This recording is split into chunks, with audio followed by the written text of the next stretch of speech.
idiotic. So when people are frustrated and they see all this idiocy amongst the new millennials and they see all of this, it's like, why are we repeating all the error, none of the wisdom?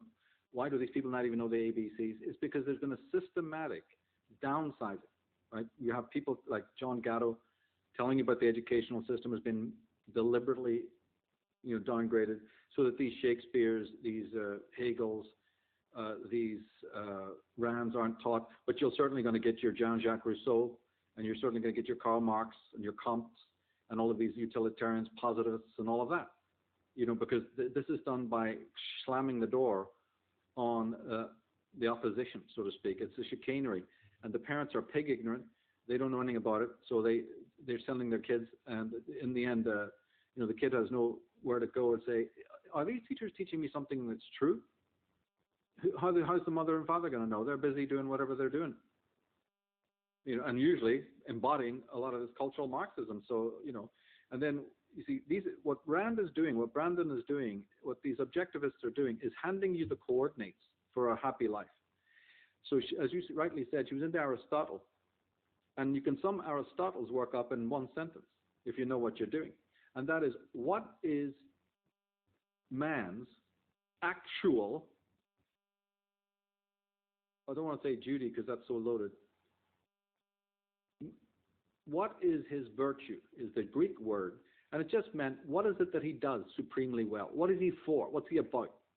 What is his attribute? A pair of scissors is for cutting, a lawnmower is for cutting the grass, a cookie cutter is for cutting cookies, right? You see, and all of this. Everything has its purpose, so to speak. A pen writes, and so on. So what is it that man does supremely well? What is his virtue? And Aristotle said, one of the things he said is to be happy, to seek for meaning and to be a happy person. And they use this word in Greek called eudaimon, the eudaimonia. And this affected Ayn Rand very greatly. And that is, happy, is that running around as like we've said throughout, our conversations, I've said throughout my work for nearly 2 decades now, is it just obeying orders? So, well, I don't want any of that responsibility, so let me pick a pope and a king and an overlord, and they'll tell me what to do, you see? Is it turning off and tuning out? Is it endless hedonism of the episodic? So Rand is asking, like the people who get into Aristotle say, what does he mean by that? What really is it? And then, of course, the conversation begins, and that's the opening of philosophy. We're talking about Aristotle, it's 2,000 years ago. So she is looking at this question of what it is that's really happy. And, of course, in the end, that becomes a moral question as well, because it's a question that is involved not just one individual, but many individuals. But so what's the flip side of that? You said that she offers the coordinates of a happy life, a good moral life. What's the opposite? Well, the opposite is when you don't have her understanding, then you're left with what we do know, which is the chronic levels of medication, both from illicit drugs, but also the pharmaceutical supplies.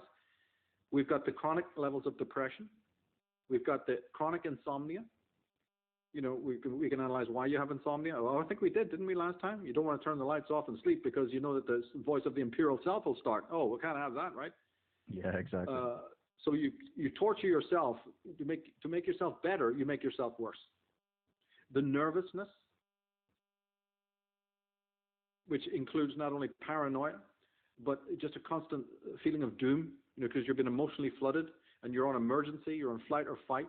And even if you're not in a big way, there's a sort of a kindling, what's called a kindling, which is a kind of a very early stage of PTSD, or could even be the result of PTSD. When PTSD sort of fades away, it's still lingering there. They call it kindling. Just take a look at some people. They're kindling, all right. Blank expressions and all the rest of it. Monotone voices, looking at you like you're from Mars when you want. Is anybody sitting here? Okay. All right. What's happened to the people?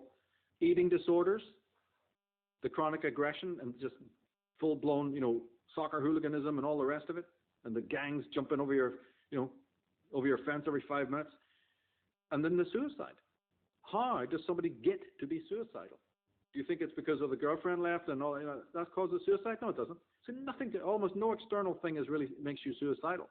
As psychologists well know, I'm not saying anything that isn't really known to professionals. They know it's got nothing to do with your mother didn't tie your shoelaces and the girlfriend buggered off. No, it's so much something. It's a statement about yourself within that just was a catalyst to, and we could go on with a cocktail. So so I tell society when like you said, when you're talking to people and they refuse to understand, I just say, then by all means have the opposite of what we're talking about. Have your alcoholism, have your drug dependency, have your nervousness and your fallout and your stress. You don't want the panacea. That's okay. I'm not forcing you. You see, and later we'll get into, again, there's other ways that people anesthetize themselves. And altruism, this another one of Rand's most misunderstood terms, is one of those. We'll get into that later on, but maybe we should just take it in steps before we get to that, because you see, remember, although she was primarily a moral philosopher, and that's the way I think most people should come to her, because you're not going to shoehorn people into reading a philosopher. Period. So she wrote fiction because she knew this. So she wrote fiction, right? And that's good.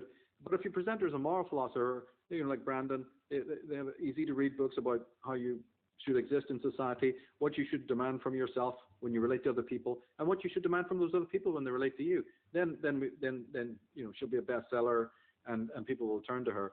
But obviously she wasn't just that alone. She was actually a epistemologist. In philosophy, you have three categories, right? In other words, a philosopher. So the perfect model, the perfect coffee table book, model of the philosopher is that he is both a metaphysician, which means he has an account for cosmos, reality, how it all came into being, right? He's an epistemologist, which is he shows an interest in the human mind and how we even get to know things. How do we know things about reality? And that's where all that other stuff I mentioned earlier comes in, about what is true truth and what is changeable truth, and what is subjects and objects and all of that stuff. And then they're moral philosophers, which is, now that we're social creatures, we create culture, like the earthworm, goes through and makes holes in the soil and fertilizes it, or ants make a hive, termites make a hive. Human beings naturally group together for necessity, whatever, will to power, those are irrelevant. The very fact is you get together with other people. In fact, you're born to people. You couldn't be born without the congress of people, and you're usually born into a tribe. So what's all that about? That needs renovation. What is the perfect state?